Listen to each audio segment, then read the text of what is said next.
നമസ്കാരം. ഞാൻ Moideen Shah, Indian union കോൺഗ്രസിൻ്റെ പ്രസിഡന്റ്. ബഹുമാന്യ നിങ്ങൾക്ക് എല്ലാവർക്കും എൻ്റെയും എൻ്റെ ഗ്രൂപ്പിൻ്റെയും അഭിനന്ദനങ്ങളും ആശംസകളും.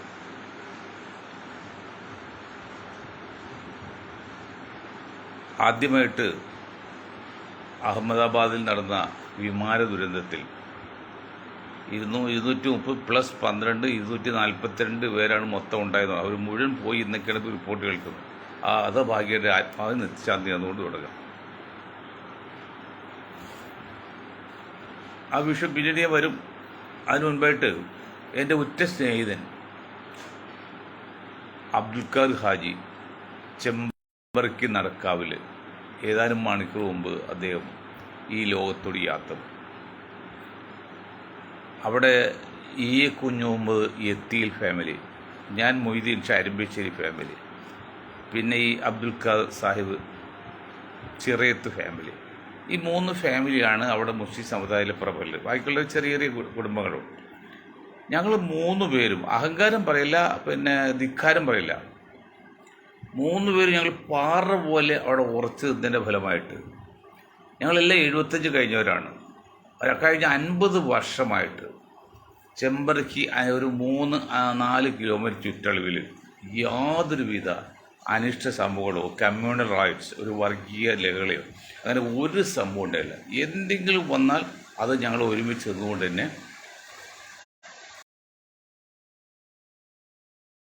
അത് മുളയിൽ നുള്ളിക്കളയും. അപ്പോൾ പറയാൻ കാരണം ഈ അബ്ദുൽ ഖാദർ സാഹിബ് അദ്ദേഹം പോലീസ് ഡിപ്പാർട്ട്മെൻറ്റിലായിരുന്നു. ഏതാണ്ട് കുറച്ച് വർഷമായിട്ട് പല പല അസുഖങ്ങൾ കൊണ്ടും ആരോഗ്യാവസ്ഥ മോശമായിട്ടും ബൈപ്പാസ് സർജറിക്ക് നടത്തി രോഗശൈലിയിലായിരുന്നു. ഏതാണ്ട് കഴിഞ്ഞ 1.5 വർഷമായിട്ട് അബോധാവസ്ഥയിലും ഒക്കെ. അങ്ങനെ ഇരിക്കുമ്പോഴേ 2 ആഴ്ച മുൻപ് എളിയവനായ ഞാൻ അദ്ദേഹത്തെ കണ്ട് ഒരു ബോധമില്ല. ഭക്ഷണമൊക്കെ കുഴമ്പ് രൂപേണ ട്യൂബിൽ കൂടി കൊടുക്കുകയാണ്. ആ ഫാമിലി ഒത്തിരി കഷ്ടപ്പെടാണ്. സഹിക്കവയ്യാതെ പടച്ചവനെ, എല്ലാം അറിയുന്ന നീയാണ്, ഇതൊരു പരിഹാരം കാണണം എന്ന് പറഞ്ഞ് മനസ്സുരുകി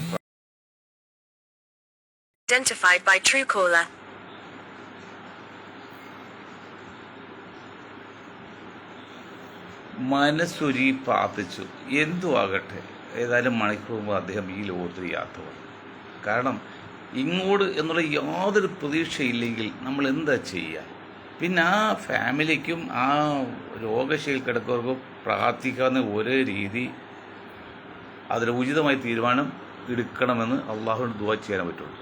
എൻ്റെ മഹത്വമൊന്നുമല്ല, പക്ഷേ എൻ്റെ പ്രാർത്ഥന അത്ര കണ്ട് ഹൃദയഭേദമായിരുന്നു. എന്നെ കണ്ടിരിക്കാൻ സഹിക്കില്ല. അപ്പോൾ പിന്നെ ആ കുടുംബക്കാരെന്ത് ചെയ്യും? ഏതായാലും അള്ളാഹുവിൻ്റെ അനുഗ്രഹം കൊണ്ട് എളിയവനായ എൻ്റെ പ്രാർത്ഥന സ്വീകരിച്ചെന്ന് പറയുന്നില്ലെങ്കിൽ അദ്ദേഹം മരിച്ചു. അദ്ദേഹത്തെ കബറിന് വീതി വിസ്താരം കൊടുക്കട്ടെ. 1-2 കൊച്ചു സംഭവങ്ങൾ പറഞ്ഞിട്ട് ചെയ്യാം. അവിടെ കൊച്ചിൻ കോർപ്പറേഷനിൽ ബ്രോഡ്വേയിൽ ഒരു കോംപ്ലക്സ് പണിത് ഇപ്പോൾ വലിയ 20 ലക്ഷം രൂപ അഡ്വാൻസ് ആയിരുന്നു. അത് സാധാരണക്കാർക്ക് കൊടുക്കാൻ പറ്റിയില്ല. അങ്ങനെ ടെൻഡർ നടക്കാതെ പോയി. അത് കഴിഞ്ഞ് അവിടുത്തെ ചില ഉദ്യോഗസ്ഥന്മാരും ചില കുന്നങ്ങളും ടീമൊക്കെ വന്ന് പെട്ടെന്ന് അഡ്വാൻസ് എന്താക്കി പകുതിയാക്കി വാടക കൂട്ടി. ഇതെല്ലാം വന്ന് ആ ടീം ഏറ്റെടുത്തു മുഴുവൻ, ആ സ്ഥലം മുഴുവൻ. പഴയ ആൾക്കാരും അവിടെ ഉണ്ടായിരുന്ന സാധാരണക്കാർക്കും ചെയ്യാൻ പറ്റിയില്ല. അതുപോലെ വേറൊരു കാര്യം പറയും, മേനക തിയേറ്റർ പൊളിച്ചു പണിതു. 10-25 വർഷമാണ് പണി തുടങ്ങിയത്. പണിയല്ല, അപ്പോൾ അന്ന് കാശിന് പാർട്ടി അഡ്വാൻസ് കൊടുത്ത് ബുക്ക് ചെയ്തിട്ടുണ്ടാക്കി. പണിയെല്ലാം പൂർത്തിയായ സമയത്ത് ഒരു ട്രെൻഡ്, ഒരു വാർത്ത വന്നു, ഇത് പിന്നെ എന്നിട്ട് പട്ടിയുള്ള ഭൂമിയല്ല, ഒന്നും ചെയ്യാൻ പറ്റില്ലെന്ന്. എല്ലാവരും ബഹളം കൂട്ടി. കൊടുത്തവർ പറഞ്ഞപ്പോൾ ബഹളം കൂട്ടിയപ്പോൾ ഈ ബുദ്ധിമാനായ കോൺട്രാക്ടർ അല്ലെങ്കിൽ എന്ത് ചെയ്യുന്നറിയോ, ശരി നിങ്ങൾ കാര്യം ചെയ്യൂ, ഞങ്ങളതിൽ രേഖയായിട്ട് നാളെ വരൂ, ഞാൻ എങ്ങനെയെങ്കിലും നിങ്ങളുടെ കാശ് തരാം എന്ന് പറഞ്ഞ് കസേരയിട്ട് നോട്ട് കൊണ്ട് വെച്ച് എല്ലാവർക്കും, അതായത് 25 വർഷം കൊടുത്ത പൈസ അങ്ങനെ കൊടുത്ത്. പൈസ കിട്ടിയൊരു സന്തോഷം, പൈസ കിട്ടിയില്ലോ. എന്നിട്ട് ആ സാധനം 10 ഇരട്ടി വ്യത്യാസത്തിൽ. കാരണം 25 വർഷം എന്തെല്ലാം മാറ്റുമെന്ന് ധാരാളം ബ്രോഡ്വേയിൽ 10 ഇരട്ടി വിലക്കായിട്ട് പറിച്ചു കൊടുത്തത്. അതാണ് ഓരോ തട്ടിപ്പ്. മറ്റു തട്ടിപ്പ് പകുതി വിലക്ക് വാഹനം കൊടുക്കാന്ന് പറഞ്ഞ് എത്ര 1000 കോടി രൂപ തട്ടിപ്പഴുതിട്ട് എന്തെങ്കിലും സംഭവം ഉണ്ടായോ? BJP നേതാക്കളാണ് മെയിനായിട്ട്. ഒരു റിട്ടയർഡ് ജഡ്ജി വരെ ഉണ്ടായെന്ന് പറഞ്ഞത്. പിന്നെ മറ്റൊരു ഹിന്ദു സംഘടന നേതാക്കളൊക്കെ ഉണ്ടായത്. വല്ല കേസുണ്ടോ? ആർക്കും പൈസ തിരിച്ചു കിട്ടിയോ? അത് ഒരു തട്ടിപ്പ്. മറ്റു തട്ടിപ്പ് അള്ളാഹിൻ്റെ പേര് വന്നിട്ട് കള്ളന്മാർ, മുസ്ലിം നാമധാരികൾ 1000 100 കോടി രൂപ പിരിച്ച് അവരെല്ലാം എന്ത് സങ്കടപ്പെട്ടിരിക്കുകയാണ്. എവിടെയാണ് നീതി ലഭിക്കുന്നത്? എവിടെയാണ് സത്യം? എവിടെ നമ്മുടെ ഭരണാധികാരികൾ? അടുത്തൊരു കാര്യം പറഞ്ഞാൽ, ഈ ന്യൂ സ്ട്രീറ്റിൽ പഴയ തലക്കെട്ട് കിട്ടിയ ബിസിനസ്സുകാരുടേത്, അവിടെ എല്ലാം 10 രൂപ വില ഉണ്ടെങ്കിൽ 20 രൂപ എടുക്കാൻ വന്ന് പലരും വന്ന് 20 രൂപ കിട്ടിയപ്പോൾ അവർ പോയാൽ വിട്ടു. ഇപ്പം അത് 200 ഇരട്ടിയായി. ഇനി സംഭവിക്കാൻ പോകുന്നൊരു ആപത്ത് ഞാൻ പറഞ്ഞുകൊണ്ട് എൻ്റെ വിഷയത്തിൽ കിടക്കാം. ഞാൻ പറയാൻ കാരണം, അല്ലെങ്കിൽ സാധകപരം, നമ്മുടെ എറണാകുളം മാർക്കറ്റ് പൊളിച്ചു പണിതു. അപ്പോൾ ആ മാർക്കറ്റ് കൽക്കട്ടയിലെ ഇച്ഛാപുരം പോലെ എടപ്പള്ളിയിലേക്ക് മാറ്റാൻ വേണ്ടി ശ്രമം നടത്തി. കൽക്കട്ട ഇച്ഛാപുരം കൽക്കട്ട ടൗണിൽ നിന്നാണ് 30 കിലോമീറ്റർ അകലെ വരെ ലോറിയിലുള്ളൂ. അവിടെ പിന്നെ ഒരു ടെമ്പോ പോലെ ചെറിയ വണ്ടി വരുള്ളൂ. ഏതാണ്ട് അതിൻ്റെ ഒരു പര്യായമാണ് ഇവിടെ രാത്രി 8 മുതൽ രാവിലെ 8 വരെ ലോറികൾ പ്രവേശനമില്ല. രാവിലെ 8 മുതൽ രാത്രി 8 വരെ പ്രവേശനമില്ല. അതിനുശേഷം പ്രവേശനമുള്ളൂ. അതൊരു ചെറിയ പോയിന്റാണ്. അപ്പോൾ എടപ്പള്ളിയിലേക്ക് മാറ്റണമെന്ന് ആഗ്രഹം പറഞ്ഞെങ്കിലും അതൊന്നും സക്സസ് ആയില്ല. നമ്മുടെ കോർപ്പറേഷനും ഉദ്യോഗസ്ഥന്മാർ ഒന്നും ചെയ്യുന്നില്ല, രാഷ്ട്രീയക്കാരും. അത് സക്സസ് ആയില്ല. അവസാനം കുറേയധികം പണം മുടക്കി. കുറേ കാലം വെള്ളിയാഴ്ച അവർ അവധി എടുക്കാൻ നോക്കി. അവിടെ ഒരു മുസ്ലിം പള്ളിയൊക്കെ ഉണ്ട്. അവിടെ പള്ളിയിൽ പോകാൻ ബുദ്ധിമുട്ടാണ്. അതുകൊണ്ട് വെള്ളിയാഴ്ച അവധി എടുത്ത് പള്ളിയിൽ ആരുമില്ല. കാരണം കച്ചവടക്കാരെല്ലാം നല്ല ശതമാനം മുസ്ലിങ്ങളാണ്. വെള്ളിയാഴ്ച ഒന്നുമില്ല അവർ. അപ്പോൾ ആളില്ലാതെ വീണ്ടും അത് മാറ്റി. അതൊക്കെ കൊച്ചു കാര്യം. ഇത് സംഭവിക്കാൻ പോകുന്നത് ഇപ്പോൾ ഫസ്റ്റ് ഫ്ലോറിലാണ് ചിക്കനും ബീഫും ഒക്കെ, ഗ്രൗണ്ടിൽ പച്ചക്കറി. അപ്പോൾ തമ്പുരാക്കന്മാർക്ക് ഇറച്ചിയുടെ മണമൊന്നും കേൾക്കാൻ പാടില്ല. തമ്പുരാക്കന്മാരും തമ്പുരാട്ടിമാരും വന്ന് പച്ചക്കറി വാങ്ങിച്ച് പോയിക്കോട്ടെ. ഇവിടെ ഏതെങ്കിലും രാഷ്ട്രീയക്കാരൻ ഇടപെട്ടോ? ഇപ്പം എന്താ ശ്രമിക്കുന്നത്? ഈ വാടക എടുത്ത വലിയ ഒതുക്കിപ്പെടുന്ന വാടക കൊടുക്കും. വലിയ വാടക എടുത്ത കച്ചവടക്കാർക്ക് കച്ചവടമില്ലാതെ 2, 3, 4, 5, 6 മാസം കഴിയുമ്പോൾ അവർ നിന്ന് പോകും. ആ നിന്ന് പോകുമ്പോൾ ഞാൻ പറഞ്ഞ ഈ ടീം വന്ന് അതെല്ലാം ഇവർ കൈവശപ്പെടുത്തും. അപ്പോൾ അവിടെ ഉണ്ടായിരുന്ന അവരും പോയി. ഇതൊക്കെയാണ് സംഭവിക്കാൻ പോകുന്നത്. അത് ശ്രദ്ധിക്കണം. ആ വിമാനത്താവളത്തിൻ്റെ ഇതേക്കുറിച്ച് ഒരു കാര്യം പറഞ്ഞുകൊണ്ട് നമുക്ക് വിഷയത്തിൽ കിടക്കാം. അത് മറ്റൊന്നുമല്ല, എംബെയർ അശോക ഫ്രാൻസ് മറ്റൊരു ഇതുപോലെ വലിയൊരു വിമാനം വന്ന് ബോംബെയിൽ കടലിൽ വീണ്. അതിന് ബ്ലാക്ക് ബോക്സ് കിട്ടിയപ്പോൾ എന്ത് പറഞ്ഞറിയോ? ഏതൊരു എയർ ഹോസ്റ്റസ് ചീച്ചിക്കാണ്ട് പിടിച്ചാരോ അത് കാരണം ശിശു എന്ന് പറയുന്നുണ്ട്. നിയന്ത്രണം വിട്ട് വിമാനം പോയി. വല്ല കേസുണ്ടോ? എത്ര 1000 കോടി രൂപ പോയത്. അപ്പോൾ വിമാനത്തിൽ തന്നെ വളരെ സൂക്ഷ്മമായിട്ട് ചെയ്യേണ്ട കാര്യങ്ങളാണ് വിമാനം പറക്കുന്നത്. ഒരു ചെറിയ വിമാനം എത്ര ടൺ വരും, പക്ഷെ അതിനകത്ത് 10-15 കിലോ ഭാരമുള്ള ഒരു കഴുകൻ വന്ന് ഇടിച്ചാൽ വിമാനത്തിൽ അപകടം പറ്റുമെങ്കിൽ അതിൻ്റെ അർത്ഥം അത്ര 1000 കിലോമീറ്റർ വേഗതയിൽ പോകുമ്പോൾ അത്രയും ശക്തി കൂടും. അങ്ങനെ വെറുപ്പുള്ള കളിയാണ്. തമാശ ചിരിയും കളിയൊക്കെ വളരെ ഒരു ഉറപ്പില്ല. ഈ അഹമ്മദാബാദ് നടന്നതിനെ കുറിച്ചല്ല പറയുന്നത്, നമുക്കറിയില്ല, റിപ്പോർട്ട് വന്നിട്ടില്ല. മറ്റ് പല അപകടങ്ങളിലും കാരണം അശ്രദ്ധയാണ്. ഇതിപ്പോൾ പറന്ന് പൊങ്ങിയിട്ട് എത്ര കേൾക്കുന്നത്, പറന്ന് പൊങ്ങിയിട്ട് അടുത്ത ഫ്ലാറ്റിൽ അതിദൂരം പൊങ്ങിയിട്ടില്ല. നീ 60 മീറ്ററായിട്ട് ഉയരത്തിലേക്ക് പോയുള്ളൂ, കുറച്ച് അര പോയിട്ടുള്ളൂ. അടുത്ത ഫ്ലാറ്റിൽ വീണ് മുട്ടി കത്ത് പിടിച്ച പറഞ്ഞ എത്ര നെഗ്ലിഗേഷൻ, അശ്രദ്ധയായിരിക്കും. എത്ര സൂക്ഷ്മമായിട്ട് ചെയ്യേണ്ട കാര്യമാണ്. എത്ര ജീവൻ പോയി, എത്ര 1000 കോടി പോയി. അപ്പോൾ അതുകൊണ്ട് ദയവ് ചെയ്ത് വിമാനം പോലെയുള്ള അപകടം നിറഞ്ഞതും എന്നാൽ സൂക്ഷിക്കേണ്ടതുമായ ആ ബിസിനസ്സിലൊക്കെ കുടുംബ വഴക്കോ അല്ലെങ്കിൽ പിന്നെ ഗ്രൂപ്പ് ഓരോന്നും ഉണ്ടാക്കാതെ മനുഷ്യ ജീവൻ നശിപ്പിക്കില്ലേ എന്ന് പറഞ്ഞുകൊണ്ട് ഞാൻ എൻ്റെ ആ വിഷയത്തിലേക്ക് അത് നിർത്താണ്. ബാക്കി കാര്യങ്ങളൊക്കെ 2 ദിവസം കഴിഞ്ഞപ്പോഴേ റിപ്പോർട്ട് കിട്ടുള്ളൂ. ഇപ്പോൾ മുസ്ലിങ്ങളെ സംബന്ധിച്ച് ഈ പഠന സമയത്തിൻ്റെ വ്യത്യാസം, അരമണിക്കൂർ രാവിലെയും അരമണിക്കൂർ വൈകിട്ടും കൂട്ടുമോ കുറക്കുകയോ ഏതാണ്ട് തീരുമാനിച്ചിട്ടുണ്ട്. ഒന്നാമത്തേൽ നമ്മുടെ വിദ്യാഭ്യാസ സമ്പ്രദായത്തിനുള്ള അപകടത്തെക്കുറിച്ച് ഞാൻ പറഞ്ഞിട്ടുണ്ട്. ഇന്ത്യ ഒരു കാർഷിക രാജ്യമാണ്. 70% പേരും കൃഷി കൊണ്ട് ജീവിക്കുന്നതൊക്കെ നമ്മൾ പഠിച്ചിട്ടുണ്ട്. പക്ഷെ അങ്ങനെയുള്ള ഇന്ത്യയിലെ വിദ്യാർത്ഥികളിൽ 10ാം ക്ലാസ് പാസ്സായ കുട്ടികൾക്ക് 2 തരം വിത്ത് കാണിച്ചു കൊടുത്താൽ എന്ത് വിത്താണെന്ന് ചോദിച്ചാൽ അവർക്കറിയില്ല. പിന്നെ എന്താ വിദ്യാഭ്യാസ നേട്ടം? അതൊരു പ്രാഥമികമായ വിദ്യാഭ്യാസം 5ാം ക്ലാസ് വരെ കൊടുക്കുകയും അതിനുശേഷം അവർ അഭിരുചി അനുസരിച്ച് അധ്വാനിക്കാൻ തയ്യാറാണെങ്കിൽ IT കിട്ടും, അല്ലെങ്കിൽ ബുദ്ധിയുള്ളത്, അങ്ങനെ അഭിരുചി അനുസരിച്ച് തിരിച്ചുകൊണ്ടു. ഇത് 10ാം ക്ലാസ് വരെയും പഠിപ്പിച്ച് അവിടെ നിന്ന് പിന്നെ തിരിഞ്ഞു പോകുന്നത്. വീണ്ടും നീണ്ട 5 വർഷം വരെ കുട്ടികൾ കളയാണ്. ഇനി ഇവിടെ നടക്കുന്നത് വേറൊരു വൻ തട്ടിപ്പ്, വിദ്യാഭ്യാസ സംബന്ധം നടക്കും വലിയ തട്ടിപ്പല്ല, ഒരു കളിപ്പീര്. ഒന്ന് ശ്രദ്ധിച്ചു നോക്ക് എൻ്റെ ബുദ്ധിജീവികളെ. ഞാൻ 1966, 67 SLCക്ക് പഠിക്കുക. അന്നത്തെ റിസൾട്ട് 28%. എന്ന് പറയാൻ 100 പേര് എഴുതിയ 28 പേരെ പാസ്സാകുന്നത്. അതോ ഒരു ഫെയിൽഡ് എന്ന് പറഞ്ഞാൽ വലിയ സീൽ ചെയ്താണ് സർട്ടിഫിക്കറ്റിൽ. അന്ന് തന്നെ ഞങ്ങൾ പഠിച്ചു. അത് ഞാൻ പിന്നെ അധ്യാപക ട്രെയിനിങ് കഴിഞ്ഞു. അപ്പോൾ ഞങ്ങൾ പറഞ്ഞ് ചർച്ച വന്നപ്പോൾ അങ്ങനെ ഫെയിൽഡ് വലിയ സീല് കൊടുക്കണ്ട, കിട്ടിയ മാർക്ക് അടയാളപ്പെടുത്തി കൊടുക്കുക, ജയവും തോൽവിയും കാണിക്കണ്ട. ഇപ്പം 40 മാർക്ക് കിട്ടിയവൻ ജയിച്ചു, 39 മാർക്ക് കിട്ടിയവൻ തോറ്റു. പക്ഷേ ഇപ്പോൾ അതെടുത്ത് 40 മാർക്ക് കിട്ടിയവൻ ജയിച്ചുകൊണ്ട് അവന് അഡ്മിഷൻ കിട്ടുന്നുണ്ടോ? അഡ്മിഷൻ കിട്ടി വീണ്ടും ഉയർന്ന മാർക്ക് വേണം. അപ്പോൾ അഡ്മിഷൻ ഇപ്പോൾ പഠിക്കുന്ന 5 ലക്ഷം കുട്ടികൾ പഠിക്കുന്നുണ്ടെങ്കിൽ എല്ലാവർക്കും ഒന്നും അഡ്മിഷൻ കിട്ടുന്നില്ല, ഉയർന്ന് പോകാൻ പറ്റില്ല. അപ്പോൾ അതിലും മാക്സിമം മാർക്കിൽ കുട്ടികൾ എടുക്കുക, അവിടെ ജയവും തോൽവി വേണ്ടത്. ഇപ്പം ഇത് 100% പാസ്സാണ്. പരീക്ഷ എഴുതിയോ അവനെല്ലാം പാസ്സാകും. പിന്നെ ചില ഒരു 0.5% തോൽക്കാൻ അവൻ പരീക്ഷ ഫീസ് അടിച്ചു, പക്ഷേ പരീക്ഷ പേപ്പർ പരീക്ഷ എഴുതിയില്ല, അങ്ങനെ പാസ്സാക്കാൻ പറ്റില്ലല്ലോ. അങ്ങനെ തോൽക്കല്ല, റിസൾട്ട് മോശമായിട്ടല്ലേ. അങ്ങനെ പഠിപ്പിച്ച് പാസ്സാക്കി വിട്ടിട്ട് എന്ത് കാര്യം? നിങ്ങൾ ജയം കൊടുപ്പിക്കേണ്ട, തോൽപ്പിക്കാൻ വേണ്ട, ജയിപ്പിക്കാൻ വേണ്ടതേ.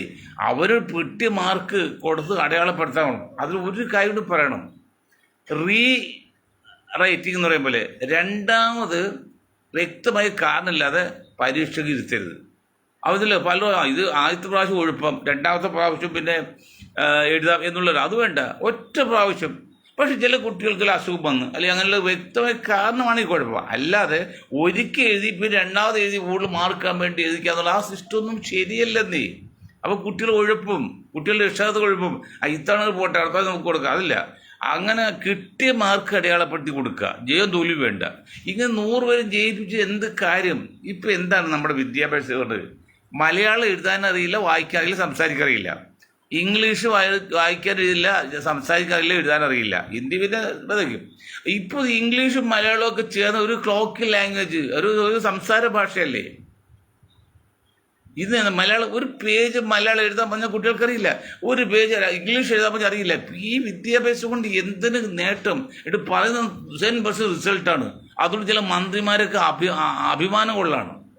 അതൊക്കെ തെറ്റാണ്. അപ്പം നമ്മുടെ കേരളത്തിൽ വിദ്യാഭ്യാസ വിദഗ്ധന്മാരും ബുദ്ധിജീവികളൊന്നും ഇല്ലേ? അധ്യാപകർ എത്ര ലക്ഷം അധ്യാപകർ, അവർ ആരെങ്കിലും ഒരാളെങ്കിലും ബുദ്ധിയുള്ളവരില്ലേ? വിദ്യാഭ്യാസ ഡിപ്പാർട്ട്മെന്റ് എത്ര അവനായിരിക്കണം ജോലിക്കാണ്ട്, അവർക്ക് ബുദ്ധിയില്ലേ? രാഷ്ട്രീയക്കാരെ വിട്ടുകളയാ. ഞാനിപ്പോൾ രാഷ്ട്രീയക്കാർ വിശ്വസിക്കാൻ വളരെ കള്ളന്മാരാണ്. ഒരു രാഷ്ട്രീയക്കാലം മര്യാദയില്ല, ഒരാൾ പോലും ഇല്ല. പണ്ടൊക്കെ ഒരാളുണ്ടായിരുന്നു, അതുമില്ല. അത് നമ്മൾ പുറകിൽ നിൽക്കുന്നത്. എന്താ ചെയ്യേണ്ടത്? ഈ വിദ്യാഭ്യാസം എന്ത് നേട്ടം? എഴുതാനറിയില്ല, സംസാരിക്കാനോ വായിക്കാറിയില്ല. ഇനി ഇങ്ങനെ ഒരു 5 വർഷം കൂടി കഴിഞ്ഞ് കഴിഞ്ഞാൽ പിന്നെ മലയാള ഭാഷ ഉണ്ടാവില്ല. മലയാള ഭാഷ തന്നെ എന്താണ് നമ്മുടെ മാതൃഭാഷയാണ്, നമ്മുടെ ഇതാണ്. പക്ഷെ ആ ഭാഷ ഇല്ലാതെ പോണ്. എല്ലാവരും ഇംഗ്ലീഷ് മീഡിയത്തിലേക്ക്. എന്നാൽ ഇംഗ്ലീഷ് ശരിക്കറിയാവോ? പണ്ട് ഇംഗ്ലീഷ് പഴയ അധ്യാപകരൊക്കെ എന്ത് സ്റ്റാൻഡേർഡാണ്. ഇന്നത്തെ പിള്ളേർക്ക് എന്ത് ഇംഗ്ലീഷാണ്? ഒരു സംസാര ഭാഷ, ബട്ടർ ഇംഗ്ലീഷ് എന്ന് പറയുമ്പോൾ. അപ്പോൾ അതൊക്കെ ഒന്ന് ശ്രദ്ധിക്കുന്നത് വിനീതമായി പറയാണ്. ഇനി നമ്മുടെ വിഷയത്തിൽ കിടക്കാം. ഇപ്പോൾ സ്കൂളിൽ സമയം മാറ്റി സ്കൂളിൽ. അപ്പോൾ സമസ്തയുടെ കാന്തപുരം ഗ്രൂപ്പിന് LDFന് വഴങ്ങി.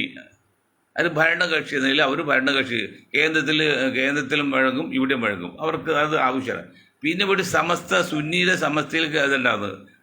അവരിൽ ലീഗ് അനുഭാവികൾ, UDF അനുഭാവികളാണ്. അവരും കൂടി കുറച്ച് പേരെങ്കിലും ഇപ്പോൾ LDFന് അനുഭവം കിട്ടും. ഇപ്പോൾ അരമണിക്കൂർ കൂട്ടി 2 സൈഡിൽ വെച്ചപ്പോൾ അത് എതിർത്തിപ്പോൾ ചർച്ചകൾ വിളിച്ചിരിക്കുക.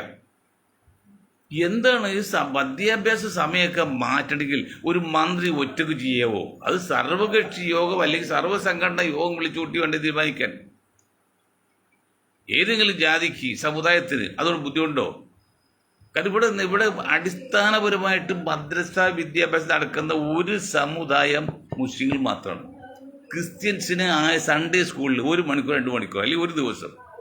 ഹിന്ദു സമുദായന്മാരുടെ ശബരിമലയിലെ മറ്റേ പൂജാരിയുടെ മകൻ പറഞ്ഞില്ലേ, അദ്ദേഹം പറഞ്ഞു വളരെ ശരിയാണ്. ഹിന്ദു സമുദായത്തിന് മതപരമായ പഠനം ഇല്ല.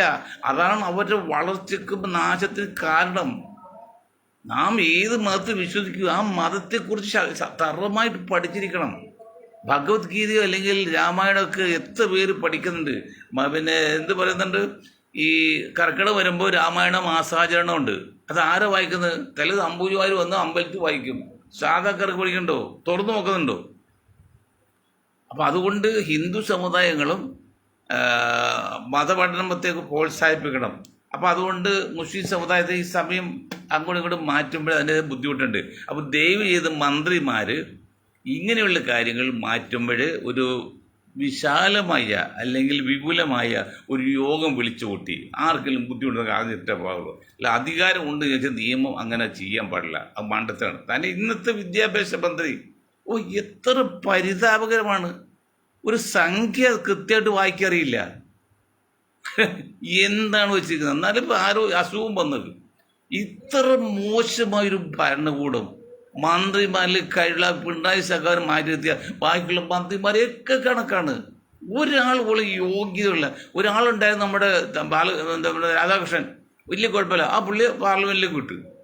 എൻ്റെ പിണറായി സഖാവ്, ഇതിലൊക്കെ നിങ്ങൾ നാളെ എണ്ണി പണ്ട് വേങ്ങര ഇലക്ഷന് കുഞ്ഞാക്കയോട് ഞങ്ങൾ പറഞ്ഞ പോലെ, ഇത് അറബിക് സർവകലാശാലയ്ക്ക് വേണ്ടി ശ്രമിക്കാത്തതിൻ്റെ പേരിൽ ഞങ്ങൾ പറഞ്ഞ പോലെ പിണറായി സഖാവ് ഇതൊക്കെ നിങ്ങൾ നിങ്ങളുടെ പാർട്ടിയും 10 മടങ്ങ് ഉത്തരം പറയേണ്ടി വരും. അത്ര മോശമാണ് ഭരണത്. ഇന്ന് ഒരു കുടുംബം അല്ലെങ്കിൽ ഒരു വ്യക്തി അല്ലെങ്കിൽ ഒരു വീടിൻ്റെ നല്ലതിന് അടുക്കള നന്നായാൽ ആ വീട് ഐശ്വര്യമുള്ളതാണ്. ഇപ്പോൾ പണ്ടുകൾ പുറകിൽ കൈയുള്ള ഒരു പെണ്ണിനെ അന്വേഷിച്ചെടുത്ത് ഒരു പുറകിൽ കൈയില്ല. എന്താ കാരണം? നമ്മൾ മുൻവെച്ച് വാതിൽ സാധാരണഗതിയിൽ പൂട്ടിയിടുമല്ലോ, എപ്പോഴും തുറക്കില്ല. പക്ഷേ പുറകിൽ അടുക്കള വാൽ വഴിയാണ് പുറത്തേക്ക് പെണ്ണ്. അടുക്കള വാതിൽ വഴി പുറത്തേക്ക് പെണ്ണ് കുടുംബിനി ഇറങ്ങുമ്പോൾ അവളുടെ ഇടത് കൈ കൊണ്ട് ആ വാലൊന്ന് ചാരണം. അതാണ് പുറകിൽ കൈ. ആ സ്ത്രീയാണ് യഥാർത്ഥ കുടുംബിനി. എത്ര പേരായതുണ്ട് തുറന്നിട്ടാണ് പോകുന്നത്. ചാരിമതി അടക്കണ്ട. അതുപോലെയാണ് ഈ അവസ്ഥ. പക്ഷേ അതുപോലെ നമ്മൾ രാജ്യത്തിൻ്റെ ഭരണം സുരക്ഷിതമാണ് എങ്കിൽ അവിടെ ഇപ്പോൾ സിവിൽ സപ്ലൈസ് കോർപ്പറേഷനാണല്ലോ. പണ്ട് മാവേലി സ്റ്റോറ് മറ്റേ സ്റ്റോറ് മറിച്ചു. ഇപ്പോൾ സിവിൽ സപ്ലൈസ് കോർപ്പറേഷൻ്റെ ഒരു ഇത് അവിടെ ചെന്ന് നോക്കണം. ഒരു സാധനവും ഇല്ല. വിലയും കൂട്ടി. വെളിച്ചെണ്ണയൊക്കെ വന്നിട്ട് കൊല്ലങ്ങളായിരുന്നു പറഞ്ഞത്. അരി വന്നാൽ 10 കിലോ അരി കൊടുത്തിട്ട് 5 കിലോയ്ക്ക് അതും സമയത്തില്ല. ആകെ 10 ചാക്ക് അത് മുമ്പിലുണ്ടാവില്ല. കാരണം ഇനി 5 വർഷം കഴിഞ്ഞാലേ ഇലക്ഷൻ ഉള്ളൂ. ഇനിയിപ്പോൾ 1 വർഷം കഴിഞ്ഞാൽ ഇലക്ഷൻ ഉള്ളൂ. ഇലക്ഷൻ സമയത്ത് കിറ്റ് കൊടുത്ത പിണറായി സഖാവൊക്കെ എന്താണ് ഇപ്പോൾ ചെയ്യുന്നത്? കേരളത്തിലെ സാധാരണക്കാരെ കുറിച്ച് മനസ്സിലാക്കുന്നുണ്ടോ? ആനപ്പുറത്തിരിക്കുന്നത് വഴിയറിയിടാൻ. അപ്പം നിങ്ങൾക്ക് വഴിയറിയില്ല. നിങ്ങൾ കോടി രൂപ എങ്ങോട്ട് തിരിഞ്ഞാലും കാശാണ് ഭരണകക്ഷി മാത്രമേ ഈ പ്രതിപക്ഷമുള്ള രാഷ്ട്രീയക്കാർക്കും അതെ എങ്ങോട്ട് തിരിഞ്ഞാലും കാശാണ്. അത് ഇന്നലെ ഞാൻ സൂചിപ്പിച്ചോളൂ. ഞാൻ ചെറിയൊരു രാഷ്ട്രീയക്കാരാണ്, എന്നിട്ടും അതിൻ്റെ ചെറിയ വെച്ച് എനിക്കറിയാം. അപ്പോൾ അറിയാമല്ലോ. അതൊക്കെ ഒന്ന് മാറ്റി ചെയ്യണം. അതാണ് ഉത്തരവ്. ഇനി മെയിനായിട്ട് പറഞ്ഞ നിലമ്പൂർ ഇലക്ഷനിൽ ജമാഅത്ത് ഇസ്ലാമിയുടെ സപ്പോർട്ട് കോൺഗ്രസിന് കിട്ടിയോടുകൂടി ഈ സംഘ് ചാനലും മറ്റേ ചാനലും കൊങ്കി ചാനലും ഒക്കെ പറയുന്നതറിയോ, കോൺഗ്രസ് ഏതാണ്ട് ഭീമമായ തെറ്റ് ചെയ്തു. കോൺഗ്രസ് എന്ത് ചെയ്യാൻ പറ്റും? കുറ്റാണ്. LDF എന്ത് ചെയ്താലും കുറ്റമില്ല. അതായത് അവർക്ക് അനുകൂലമാണ് എങ്കിൽ അത് ശരിയും, അവർക്ക് എതിരാണെങ്കിൽ തെറ്റും. ഇപ്പോൾ കോടതി വിധി വന്നു, സംഘ് പരിവാറും CPM ഒക്കെ പറഞ്ഞത് അവർക്ക് അനുകൂലമാണെങ്കിൽ ആ കുഴപ്പമില്ല, നല്ല തീരുമാനമാണ്. അവർക്കെതിരാണെങ്കിലോ കോടതി കോടതിയാവും. ഇത് പറയുന്നത് 2 വിഭാഗം, ഒന്ന് CPM ഉം ഒന്ന് BJP ആണ്, അല്ലെങ്കിൽ സംഘ് പരിവാറുമാണ്. അത് കോൺഗ്രസിനകത്ത് പറ്റിയ തെറ്റ് എന്ന് പറയുന്നത് ഞാൻ ഇന്നലെ വീണ്ടും പറയാണ്. നിങ്ങൾ ചെയ്യേണ്ട ഇതാണ്. ഈ പ്രത്യേക സാഹചര്യത്തിൽ കേരളത്തിൽ CPM ഉം BJP ഒഴിച്ചുള്ള എല്ലാ പാർട്ടികളും ആയിട്ട് സഖ്യത്തിൽ വന്ന് മിനിമം 10 അടിസ്ഥാനത്തിൽ 10 പരിപാടി വരില്ല, അല്ല മൊത്തമല്ല. ഇനിയും പരിപാടി എന്താണ്? കേരളത്തിൽ കോൺഗ്രസ് പറയുന്നത് CPM താഴെ ഇറക്കുക. അപ്പോൾ CPM താഴെ ഇറക്കുമ്പോൾ മിനിമം പരിപാടിയുടെ അടിസ്ഥാനത്തിൽ കോൺഗ്രസും CPM BJP വെച്ചിട്ട് ബാക്കി എല്ലാവരും ഞങ്ങൾ സാധനയിലാണ് എന്ന് ഒരു പ്രസ്താവന സത്യസന്ധമായിട്ടും ധൈര്യമായിട്ട് പറഞ്ഞാൽ പിന്നെ ഉമ്മാർ പറയുമോ? ഇത് കൊച്ചു ചാനൽ വരെ കോൺഗ്രസിന്റെ വാരാണ്, സതീഷിന്റെ വാരാണ്. ഞാൻ സതീഷ് അൻവറിന്റെ കാര്യത്തിൽ എതിര് പറഞ്ഞിട്ടുണ്ട്. പക്ഷെ അതൊക്കെ ആ പ്രശ്നാധിഷ്ഠിതമാണ്, അല്ലാതെ അദ്ദേഹത്തെ കുറ്റം പറഞ്ഞല്ല. അത് എന്ത് ചെയ്താലും കുറ്റമാണ്. ഇവിടെ ജമാഅത്ത് ഇസ്ലാമിയായിട്ട് കോൺഗ്രസ് CPM കൂടെ എത്രയോ വർഷങ്ങൾ സഖ്യത്തിലുണ്ടായിരുന്നു. എത്ര പഞ്ചായത്തുകൾ ഭരിച്ചിട്ടുണ്ട്. അതൊന്നും ജമാഅത്ത് ഇസ്ലാമി കുഴപ്പമുണ്ടായില്ല. ഇപ്പം കോൺഗ്രസ് വന്നപ്പോൾ ജമാഅത്ത് ഇസ്ലാമി കുഴപ്പമായി. അതുപോലെ ക്രിസ്ത്യൻ സഭ ആര് നിങ്ങൾ വിരട്ടുന്നത്? ഞാൻ ചോദിക്കുക, നിങ്ങൾ വിരട്ടുന്നവരെയാ? ഞാൻ പറഞ്ഞ സോണിയാഗാന്ധിയുടെ ഭരണകാലത്തെ പറയാതിരിക്കാൻ പറ്റില്ല. ഭരണകാലത്ത് മൻമോഹൻ സിംഗിന്റെ ഭരണകാലത്ത് 10 വർഷം പ്രധാന 10 പോയിന്റിലും 10 സ്ഥാനങ്ങളിൽ സോണിയാഗാന്ധിയും രാഹുൽ ഗാന്ധി, പിന്നെ ഇപ്പോഴത്തെ ഖാർഗെ, പിന്നെ ആരാണ്, ഗുലാം നബി ആസാദ്, ഈ 4 പേരും മാറ്റി ബാക്കി 6 പേരും കത്തോലിക്ക സഭയോട് ചോദിക്കാണ്. ഈ കേരളത്തിലെ കത്തോലിക്ക നേതാക്കളില്ലെന്നോ? അന്തോണി, PC ചാക്കോ, KV തോമസ്, മറ്റയാള് മറിച്ചാള്, മലയാളം സംസാരിക്കുക, 6 പേരും ഈ കേരളത്തിലുണ്ട്. എന്നിട്ട് ഭരണം പോയപ്പോൾ അതുപോലെ എല്ലാവരും പോയില്ലേ? നിങ്ങൾ ആരായിട്ട് പേട്ടുന്നത്? ഇനി നാളെ കോൺഗ്രസ് കേരളത്തിൽ അധികാരത്തിൽ വരും, സംശയം വിചാരിക്കണ്ട. UDF കേരളത്തിൽ അധികാരത്തിൽ വരും. അതിനൊക്കെ ഞങ്ങൾ എല്ലാ കാലത്തും നിൽക്കുന്നുണ്ട്. വളരെ അധികാരത്തിൽ വരുമ്പോഴല്ല പതുക്കെ മുട്ടി വരരുത്. നിങ്ങൾ കോൺഗ്രസ് എതിർക്കുകയാണെങ്കിൽ അങ്ങനെ നിന്നോളും. കോൺഗ്രസ് അധികാരത്തിൽ ഞങ്ങൾ വെത്തിക്കൊള്ളാം, പേടിക്കൊന്നും വേണ്ട. അതിൽ എല്ലാ സോഴ്സും ഉണ്ട്. നിലമ്പൂർക്കാരില്ല, കോൺഗ്രസ് UDF ഈ ഭരണത്തിലാരാണ്. നിലമ്പൂർ ഒരു മണ്ഡലമാണ്, അത് തോൽക്കാതിരിക്കുക, അത് വിഷയമല്ല. പക്ഷെ അപ്പോൾ നിങ്ങൾ അങ്ങനെ കോൺഗ്രസ് ഞങ്ങളെ പറ്റിച്ചു, കോൺഗ്രസ് BJP സഖ്യം ഉണ്ടാക്കി ജമാഅത്ത് ഇസ്ലാമിയായിട്ട്. എന്താ നിങ്ങൾ പറയുന്നത്? സംഘ് പരിവാറായിട്ട് സഖ്യം ഉണ്ടാക്കുന്ന കോൺഗ്രസ് കത്തോലിക്ക സഭയുടെ ഒരു വിഭാഗം അല്ലെങ്കിൽ ക്രിസ്ത്യങ്ങൾ, അതൊന്നും ഒരു കുഴപ്പമില്ല. ജമാഅത്ത് ഇസ്ലാമിയായിട്ട് ഒരു നീക്കുപോക്ക്, അല്ല സഖ്യവും പിന്നെ ഘടകകക്ഷിയൊന്നുമല്ല, ഒരു നീക്കുപോക്ക്. അത് രാഷ്ട്രീയത്തിലെ ടെക്നിക്കാണ്. അതിന് അടവ് നയം എന്നൊക്കെ വേണ്ടി പറയാം. അങ്ങനെ ഒന്ന് ചെയ്തപ്പോഴേക്കും എന്താണ് ഇവിടെ? ഇപ്പോൾ കൗമുദി ചാനലിന് വേണ്ടിയിട്ട് വാദിക്കുന്ന ഒരാളുണ്ട്, ഒരു കഷണ്ടിക്കാരനാൾ. അയാൾക്ക് പറഞ്ഞ് കോൺഗ്രസ് എല്ലാം നോറ്റു. എന്താടോ നിങ്ങൾ ധരിക്കുന്നത്? നിങ്ങൾ ആരെയാണ് പറയുന്നത്? UDF പറ്റിക്കുന്നത്? UDF ജമാഅത്ത് ഇസ്ലാമിയുടെ സഖ്യം ഉണ്ടാക്കിയ കോൺഗ്രസിൽ നായർ ഹിന്ദുക്കൾ പോകുന്ന അവർ പറഞ്ഞത്. ഹിന്ദുക്കൾ 2 വിഭാഗമാണ് ഞാൻ പറഞ്ഞല്ലോ, ഞാൻ കേൾക്കാം. അത് ഒരു കഷണ്ടിക്കാരൻ്റെ കൗമുദി ചാനലായിട്ട് ചർച്ച ചെയ്യണമെന്നില്ല, നല്ല സിമ്പിൾ ഒരാളാണ്. ഇന്ന് പറയുക നായർ വിഭാഗം 9% കേരളത്തിൽ. അതിൽ ഞാൻ പറഞ്ഞില്ല, അടുത്ത അസംബ്ലി ഇലക്ഷനിൽ 70% സംഘ് പരിവാർ അല്ലെങ്കിൽ BJPക്ക് വോട്ട് ചെയ്യും. ബാക്കി 30% 2% കോൺഗ്രസും 1% പിന്നെ കമ്മ്യൂണിസ്റ്റും പോവും. അതാ കിട്ടുന്നത്. ഇത് 100 വോട്ട് ചെയ്യുമ്പോൾ കൗമുദിയുടെ ആളെ പറഞ്ഞാണ്, 100 വോട്ട് ചെയ്യുമ്പോൾ 110 വോട്ട് ചെയ്യുമ്പോഴേ ഒരു വോട്ട് UDF കിട്ടുന്നത്. സതീശൻ കേൾക്കാൻ കിട്ടുന്നത് നായർ വിഭാഗത്തിൽ നിന്ന്. എന്നിട്ട് അയാൾ പറയാണ്, ഹിന്ദുക്കൾ മുഴുവൻ പോകുമ്പോൾ ജമാഅത്ത്. ഇനി പിന്നെ ഒരു ഹിന്ദു ഇല്ലെന്നുള്ളതാണ് ഈഴവനാണ്. ഈഴവനിൽ 23%. അതിൽ 80% കഴിഞ്ഞ ഇലക്ഷൻ വരെ LDF-നാണ്. ഈ തവണ ഇലക്ഷൻ വരെ 90% പോകും. കാരണം പിണറായി മുഖ്യമന്ത്രിയാകാൻ സാധ്യതയുള്ള ലിസ്റ്റ് വരെ 90% പോകും. എന്ന് പറഞ്ഞാൽ 100 വോട്ട് ചെയ്യുമ്പോൾ ഒരു ആട്ടാണ് കിട്ടുന്നത്, UDF കിട്ടുന്നത്. പിന്നെ ക്രിസ്ത്യൻ സമുദായത്തിൽ പറയാമല്ലോ, 16%, 6% കൺവേർട്ട് ക്രിസ്ത്യാണ്. ബാക്കി 10%. അതിൽ 4% ഈ സീറോ മലബാർ സഭ കത്തോലിക്കുകൾ. എന്ന് പറയുമ്പോൾ ഒരു 100 വോട്ട് ചെയ്താൽ 4 വോട്ടാണ് UDF കിട്ടുന്നത്. ബാക്കി 6 വോട്ട് ലത്തീൻ കത്തോലിക് ഗ്രൂപ്പിൻ്റെ. അവർ കോൺഗ്രസ് ലീഗുകൾക്ക് പറ്റുന്നില്ല. പിന്നെ ഉള്ളത് ദളിതുകൾ. 12% ഉണ്ട്, 10% ഇപ്പോൾ ലയിച്ച് 10% ഉള്ളൂ. 10%ൽ 60-65% LDF-നാണ്. ബാക്കി 35 കിട്ടുന്നത്. അപ്പോൾ 100 വോട്ട് ചെയ്യുമ്പോൾ ഒരു വോട്ടുകളും കിട്ടുന്നില്ല. പിന്നെ ഇങ്ങനെ ഹിന്ദുക്കൾ വോട്ട് പോകും, കോൺഗ്രസ് പോകുന്നത്. ഇവിടെ ബാക്കി 40% വോട്ടുണ്ട് ഒരു വിഭാഗത്തിൻ്റെ, മുസ്ലിം സമുദായത്തിൻ്റെ. അതിൽ 95% എന്ന് പറഞ്ഞാൽ ആകെ വോട്ട് ചെയ്യുന്നതിൽ 40%, 38 വോട്ടും UDF കിട്ടുന്നത്. ഞങ്ങൾ കൊടുക്കും, വാങ്ങിച്ചു കൊടുക്കും, ധൈര്യമായിട്ട് പറയാം, വെല്ലുവിളിക്കല്ല, കൊടുക്കും. അതിന് ചില കാരണങ്ങളുണ്ട്. അപ്പം അങ്ങനെ വരുമ്പോൾ UDF തോറ്റുവന്ന് പ്രശ്നമില്ലെന്നേ. നിങ്ങൾ ഈ പറയും പോലെ പേടിപ്പിക്കില്ലേ.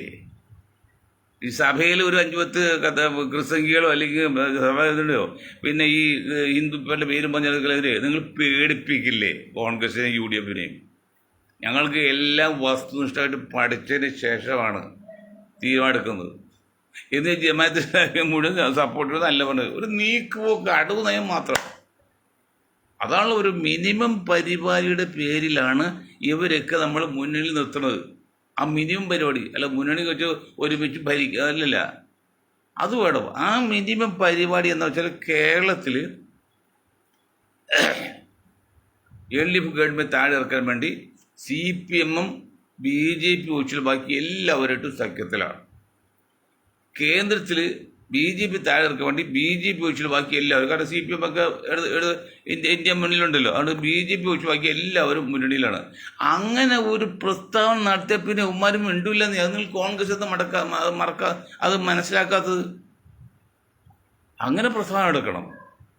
അപ്പോഴാണ് അതൊരു ഗട്ട്സ് ഉണ്ട്, ഒരു ആത്മാർത്ഥതയുണ്ട്, സത്യസന്ധതയുണ്ട്, കാര്യശേഷിയുണ്ട്, ധൈര്യമുണ്ട്. പിന്നെ ഒരു കുഞ്ഞു പറക്കില്ല. അതാ ഞാൻ ഇന്നലെ പറഞ്ഞു, ചക്കരാസ് എന്ന് പറഞ്ഞ പോലെ. ചക്രാസ് കളിയാക്കിയ ആൾ ചക്രാസ് ഉണിക്കട് പേരിട്ടു, പിന്നെ ആ കളിയാക്കി. അതുപോലെ ഇവരിങ്ങനെ പറയാണ്, കോൺഗ്രസ് നേതൃത്വം പറയാണ്, അല്ലെങ്കിൽ UDF നേതൃത്വം പറയാണ്, അല്ലെങ്കിൽ ഇന്ത്യ മുന്നണി നേതൃത്വം പറയാണ്. ശരി, കേന്ദ്രത്തിൽ BJP താഴെ ഇറക്കാൻ വേണ്ടി BJP ഒഴിച്ച് ബാക്കി എല്ലാവരും ഞങ്ങൾ സഖ്യത്തിലാണ്. കേരളത്തിൽ അങ്ങനെ 2 പ്രസ്താവന നടത്തിയ പിന്നെ ഒരു മിണ്ടുവോ? ഇതെന്താ? കോൺഗ്രസ് എന്ത് ചെയ്താലും കുറ്റം. അത് ശരിയാണോ? അത് ഇപ്പോൾ ഇന്ന് ഒരാൾ പറഞ്ഞു അൻവർ അവിടെ ജയിക്കുന്നവരെ പറഞ്ഞത്. ജയിക്കട്ടെ, എന്താ കുഴപ്പം? പരീക്ഷ കഴിയുന്ന കുട്ടിയെല്ലാം ജയിക്കാൻ വേണ്ടി പരീക്ഷ കഴിയുന്നു, തോൽക്കാൻ വേണ്ടി എഴുതുന്നില്ല. അതുപോലെ സ്ഥാനാർത്ഥികളെല്ലാം ജയിക്കാൻ വേണ്ടി, അത് പറയാം. പക്ഷെ അതുകൊണ്ട് കാര്യമുണ്ടോ? അതൊരു ബേസിക് വേണ്ടേ, അടിസ്ഥാനം വേണ്ടേ?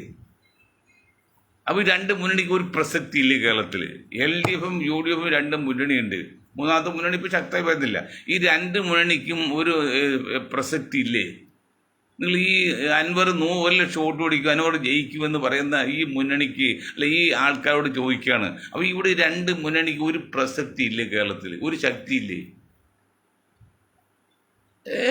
മനുഷ്യർ കൊച്ചാക്കുന്ന ഒരു പരിധി വേണം, അന്ധമായിട്ട് വയ്ക്കരുത്. ബേസിക് വേണം. ഞാൻ ഇന്ന് എൻ്റെ ഒരു സ്വാമി എന്നെ ഞാനാക്കിയ എന്നെ വളർത്തിയ ഒരു സ്വാമിയാണ്, സ്വാമി ബാലകൃഷ്ണാനന്ദ. അത് ഞങ്ങൾ 1 മണിക്കൂർ 1.5 മണിക്കൂർ ഫോണിൽ കൂടി സംസാരിച്ചു. അപ്പോൾ ഒരു കാര്യം ചോദിച്ചു. അദ്ദേഹം അൻവറോട് ജയിക്കുള്ളതാണ് ഇഷ്ടം പറഞ്ഞത്. ഓക്കെ, സന്തോഷം. ഇരിക്കുന്ന അൻവർ ജയിക്കൽ എൻ്റെ അനുജനല്ലോണോ ഏത് സ്ഥാനാർത്ഥി ഒന്നുമില്ല. ഒരു കാര്യം ചോദിച്ചു, KK നായർ എന്ന ഒരു സ്വതന്ത്രൻ പത്തനംതിട്ട ഭാഗത്ത് നിന്ന് ജയിച്ച് അദ്ദേഹത്തിന് 15 ജില്ലയും കൂടി സർക്കാർ. ബാക്കി ഏതെങ്കിലും ഒരു സ്വതന്ത്ര സ്ഥാനാർത്ഥി കേരളത്തിൽ കഴിഞ്ഞ 50 വർഷങ്ങളിൽ മത്സരിച്ചിട്ടുണ്ടെന്ന് ചോദിച്ചു. സ്വാമിയോട് ചോദിച്ചു. സ്വാമിയെക്കാളും മിടുക്കാണ്, വലിയ രാഷ്ട്രീയ അടിയൊഴുക്ക് അറിയുന്ന ആളാണ്. എന്നെ പോലെ ഒന്നുമില്ല, ഞാനൊക്കെ ഒരു സാധാരണക്കാർ. പക്ഷെ പുള്ളിയൊന്നും പറഞ്ഞില്ല. ഞാൻ പൊതുജനങ്ങളോട് ചോദിക്കുകയാണ്, KK നായർ ഒഴിച്ച് ബാക്കി ഏതെങ്കിലും സ്വതന്ത്ര സ്ഥാനാർത്ഥി കേരളത്തിൽ 2 മുന്നണിക്കെതിരെ നിന്ന് മത്സരിച്ചത് ജയിച്ചിട്ടുണ്ടോ? എനിക്കറിയില്ല, അറിയാമുള്ള ചോദിക്കണം. പിന്നെ അൻവർ എന്താ പ്രത്യേകത? അൻവർ എന്താ പോളിസി? അൻവർ എത്ര യൂണിറ്റ് ഉണ്ട് നിലമ്പൂരിൽ? പിന്നെ അൻവർ ജയിക്കുമെന്ന് പറയുന്നതിൽ എന്ത് മാനദണ്ഡം? ജെവി 2 ജയിച്ചില്ലെങ്കിൽ ജെവി 2 കളഞ്ഞു എന്നൊക്കെ പുള്ളി പറയുന്നത്. അതൊന്നും ഒരു നല്ലൊരു യുക്തിസഹമായ മറുപടിയല്ല. കാത്തിരിക്കാം, ഞാൻ ജയിക്കാൻ വേണ്ടി മത്സരിക്കും എന്നൊക്കെ പറയാം, അത് തെറ്റൊന്നുമില്ല. അല്ല, ജയിക്കുമെന്ന് കണ്ടീഷനായിട്ട് പറയാൻ എന്ത് അർത്ഥം? ജനങ്ങളെയല്ല വോട്ടിരിക്കുന്നത്. അതൊന്നും ശരിയല്ല, അത് അപകടം ചെയ്യും. അപ്പം അതുകൊണ്ട് കോൺഗ്രസ്സുകാർ ഒരു കാര്യം ശ്രദ്ധിക്കണം. ഈ 2 കാര്യം ധൈര്യമായിട്ട് ഈ നിമിഷം ഇന്നലെ നാളെ തന്നെ പത്രസമ്മേളനത്തിൽ പറയണം. അപ്പോൾ പിന്നെ ആരും ചോദ്യം ചെയ്യാൻ പറ്റില്ല. ജമാഅത്ത് ഇസ്ലാമി PDP എന്നോ അല്ലെങ്കിൽ അൻവറിൻ്റെ എന്നൊന്നുമില്ല, അത് അങ്ങനെ പറയണം എന്ന് പറഞ്ഞുകൊണ്ടും. പിന്നെ ഈ സഭയുടെ ഒരു കാര്യം പറയാൻ നിർത്താം. സഭയാണല്ലോ ഇപ്പോൾ വെക്കുന്നത്. സഭ പറഞ്ഞ് എഴുതിയല്ലോ, മുസ്ലിങ്ങളാണ് ലോകത്ത് ഏറ്റവും വലിയ കുഴപ്പക്കാരും ഭീകരവാദികൾ എന്നൊക്കെ സഭയുടെ പത്രമായ ദീപികയിലും എഡിറ്റോറിയൽ എഴുതി. അത് ഞാൻ കൗണ്ടറായിട്ട് പറഞ്ഞു. 2ാം ലോകമഹായുദ്ധം 1ാം ലോകമഹായുദ്ധം കോടിക്കണക്കിന് ആൾക്കാരെ കൊന്ന്. അതാരാണ്? മുസ്ലിങ്ങളാണോ? റഷ്യയിൽ വിപ്ലവം ഉണ്ടാക്കി കോടിക്കണക്കിന് ആൾക്കാരെ കൊന്ന്. ചൈനയിൽ വിപ്ലവം ഉണ്ടാക്കി കോടിക്കണക്കിന് ആൾക്കാരെ കൊന്ന്. മറ്റ് യൂറോപ്യൻ കൺട്രീസിൽ ഉണ്ടാക്കി കോടിക്കണക്കിന് ആൾക്കാരെ കൊന്ന്. ഇതെല്ലാം മുസ്ലിങ്ങളാണോ?